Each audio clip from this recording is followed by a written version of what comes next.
സ്നേഹം നിറഞ്ഞ എൻ്റെ പ്രിയപ്പെട്ട കാനായ മക്കളെ, നമ്മുടെ കർത്താവ് ഈശോ മിശിഹായുടെ പീഡാനുഭവത്തിൻ്റെയും മരണത്തിൻ്റെയും ഉത്ഥാനത്തിൻ്റെയും രഹസ്യങ്ങൾ ഭക്തിപൂർവം നാം പങ്കുചേരുന്ന ദിവസങ്ങളാണ് ഇവ. ഉത്ഥിതനായ ഈശോയുടെ സമാധാനവും സന്തോഷവും നിങ്ങൾക്കേവർക്കും സമൃദ്ധമായി ലഭിക്കട്ടെ എന്ന് പ്രാർത്ഥിക്കുന്നു. എല്ലാവരാലും പരിത്യജിക്കപ്പെട്ട് ഏകാന്ത സഹനത്തിൻ്റെ കഠിന വേദനകളിൽ കൂടി കടന്നു പോകുമ്പോഴും പിതാവായ ദൈവത്തിൽ ആശ്രയമർപ്പിച്ച നമ്മുടെ നാഥനെ പോലെ നമുക്കും പരാജയത്തിൻ്റെയും ദുഃഖത്തിൻ്റെയും അവസരങ്ങളെ അതിജീവിക്കാനും ഉത്ഥാന സന്തോഷത്തിലേക്ക് പ്രവേശിക്കാനും സാധിക്കട്ടെ എന്ന് ഞാൻ ഹൃദയപൂർവ്വം ആശംസിക്കുന്നു. ഇക്കഴിഞ്ഞ മാർച്ച് മാസം 23-ാം തീയതി കേരള ഹൈക്കോടതിയിൽ നിന്നും നമുക്കെതിരെ ഉണ്ടായ ഒരു വിധിയിൽ നാം എല്ലാവരും ഏറെ ദുഃഖിതരാണ്. ആ വിധിയുടെ ദോഷഫലങ്ങൾ പരിഹരിക്കാനും നമുക്കനുകൂലമായ തീരുമാനങ്ങൾ ലഭിക്കുവാനുമായി സുപ്രീം കോടതിയെ സമീപിക്കാനും ഉചിതമായ എല്ലാ നടപടികളും സ്വീകരിക്കുവാനും കോട്ടയം അതിരൂപത പ്രതിജ്ഞാബദ്ധമാണ്. വിവിധ ആലോചനാ സമിതികളുമായി കൂടിയാലോചിച്ച് കൂടുതൽ വിദഗ്ധരെ ചേർത്ത് നമ്മുടെ ലീഗൽ സെൽ നവീകരിക്കാനും വിദഗ്ധരായ അഭിഭാഷകരുടെ സഹായത്തോടെ സുപ്രീം കോടതിയെ സമീപിക്കാനും നമുക്കനുകൂലമായ തീരുമാനങ്ങൾക്കായി പരമാവധി പരിശ്രമിക്കാനും നാം നടപടികൾ ആരംഭിച്ചു കഴിഞ്ഞു. പ്രിയമക്കളെ, ഇത്തരുണത്തിൽ നമ്മൾ നിരാശരാകരുത്. യാഥാർത്ഥ്യങ്ങൾ നാം വിസ്മരിക്കരുത്.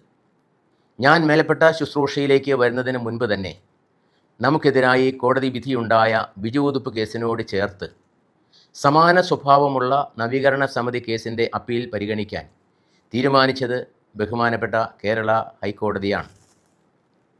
ഈ കേസുകളുടെ നടത്തിപ്പിനാവശ്യമായ എല്ലാ രേഖകളും തെളിവുകളും കോട്ടയം അതിരൂപത ആദ്യകാലം മുതൽ തന്നെ കോടതികളിൽ സമർപ്പിച്ചിട്ടുണ്ട്.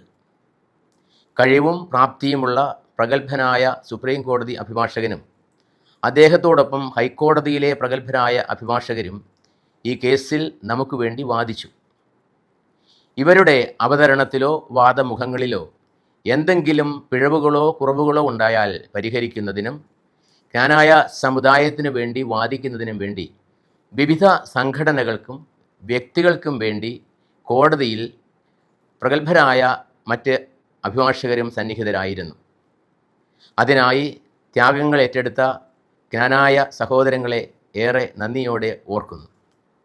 ചുരുക്കി പറയട്ടെ, ഒരു കുറവും വരാത്ത വിധത്തിൽ നമ്മുടെ വാദമുഖങ്ങൾ കോടതിയിൽ അവതരിപ്പിക്കാനും നമുക്ക് അനുകൂലമായ വിധി നേടാനും നാം ആവുന്നതെല്ലാം ചെയ്തെങ്കിലും അവയ്ക്കാവശ്യമായ പരിഗണന ലഭിച്ചില്ല എന്നാണ് മനസ്സിലാകുന്നത്. എങ്കിലും നഷ്ടധൈര്യരാകാതെ നമുക്ക് മുന്നോട്ട് പോകാം. പ്രിയ സഹോദരങ്ങളെ, കാനായ സമുദായത്തിൻ്റെയും അതിനായി സ്ഥാപിതമായിരിക്കുന്ന കോട്ടയം അതിരൂപതയുടെയും നിലനിൽപ്പിനും വളർച്ചയ്ക്കും വേണ്ടി നമുക്ക് ഒറ്റക്കെട്ടായി പരിശ്രമിക്കാം. ഇതുവരെയുള്ള പരിശ്രമങ്ങൾ നാം ഉദ്ദേശിച്ച രീതിയിൽ ഫലം കണ്ടില്ലെങ്കിലും ദുഃഖവെള്ളിയാഴ്ചയ്ക്ക് ശേഷം ഉദിച്ചു വരുന്ന ഉയർപ്പ് ഞായർ പോലെ നമ്മുടെ പരിശ്രമങ്ങൾക്കും നല്ല ഫലം ലഭിക്കുമെന്ന് നമുക്ക് പ്രത്യാശിക്കുകയും അതിനായി തീവ്രമായി പ്രാർത്ഥിക്കുകയും ചെയ്യാം. ഈ പ്രതിസന്ധി നമുക്ക് അതിജീവിക്കണം. നിലനിൽപ്പിനായുള്ള പോരാട്ടത്തിൽ നിങ്ങൾ ഒറ്റയ്ക്കല്ല, ഞാനും നിങ്ങളോടൊപ്പം ഉണ്ട്. സമുദായത്തിൻ്റെ ചരിത്ര വഴികളിൽ നാളിതുവരെ പല പ്രതിസന്ധികളെയും നമ്മുടെ കൂട്ടായ്മ വഴി നാം പരാജയപ്പെടുത്തിയിട്ടുണ്ട്. ഈ പ്രതിസന്ധിയും നാം അതിജീവിക്കണം. അതിന് ഒറ്റക്കെട്ടായി നാം മുന്നോട്ട് പോകണം. കാനായ സമുദായം കലർപ്പില്ലാതെ എന്നും നിലനിൽക്കണം. അത് നമ്മുടെ എല്ലാവരുടെയും ആഗ്രഹമാണ്. പരസ്പരം പഴിചാരി പലരെയും വ്യക്തിഹത്യ നടത്തി നമ്മുടെ കൂട്ടായ്മയിൽ വിള്ളൽ വരുത്തുവാൻ പല സ്വാർത്ഥമോഹികളും ഒളിഞ്ഞും തെളിഞ്ഞും പ്രവർത്തിക്കുന്നു. കൃത്യമായി കാര്യങ്ങൾ മനസ്സിലാക്കി നമ്മൾ ഒറ്റക്കെട്ടായി നിന്നാൽ ഇത്തരത്തിലുള്ള ഛിദ്ര ശക്തികളെ പരാജയപ്പെടുത്തി കാനായ സമുദായത്തിൻ്റെ അനന്യതയും വ്യതിരിക്തതയും ഉയർത്തിപ്പിടിക്കുവാൻ നമുക്ക് സാധിക്കാം. നിങ്ങളുടെ വേദനയും വികാരവും എനിക്ക് മനസ്സിലാകുന്നുണ്ട്. വിങ്ങുന്ന മനസ്സോടെയാണ് ഞാനും ഇതിനെ നോക്കിക്കാണുന്നത്. ചെങ്കടൽ കടന്ന് തേനും പാലും ഒഴുകുന്ന കാനാൻ ദേശത്തേക്ക് എത്തിയ ഇസ്രായേൽ ജനത്തിൻ്റെ സന്തതി പരമ്പരയാണ് നാം.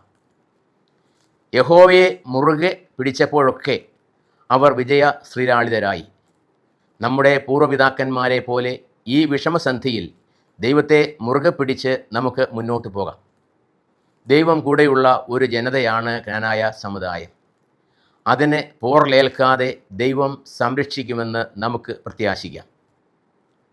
പിതാവേ, എൻ്റെ ഇഷ്ടമല്ല അങ്ങയുടെ ഇഷ്ടം നിറവേറട്ടെ എന്ന് കരളുരുകി പ്രാർത്ഥിക്കുകയും ദൈവഹിതം പൂർത്തീകരണത്തിനായി തന്നെ വിട്ടുകൊടുക്കുകയും ചെയ്ത ഈശോ മിശിഹായുടെ പീഡാനുഭവങ്ങൾ നാം അനുസ്മരിക്കുന്ന അവസരമാണല്ലോ ഈ സമയം.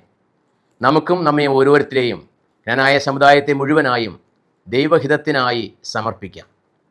നമ്മെ സംബന്ധിച്ച് ദൈവത്തിനൊരു പദ്ധതിയുണ്ട്, നമ്മുടെ നന്മയ്ക്കായുള്ള ഒരു പദ്ധതി. അതിനോട് ചേർന്ന് നിൽക്കാം, പ്രത്യാശയോടെ മുന്നേറാനായിട്ട് പരിശ്രമിക്കാം. എല്ലാവർക്കും ഉയർപ്പ് തിരുനാളിൻ്റെ മംഗളങ്ങൾ സ്നേഹപൂർവ്വം ആശംസിക്കുന്നു. ദൈവം നമ്മെ ഏവരെയും സമൃദ്ധമായി അനുഗ്രഹിക്കട്ടെ എന്ന് പ്രാർത്ഥിക്കുകയും ചെയ്യുന്നു.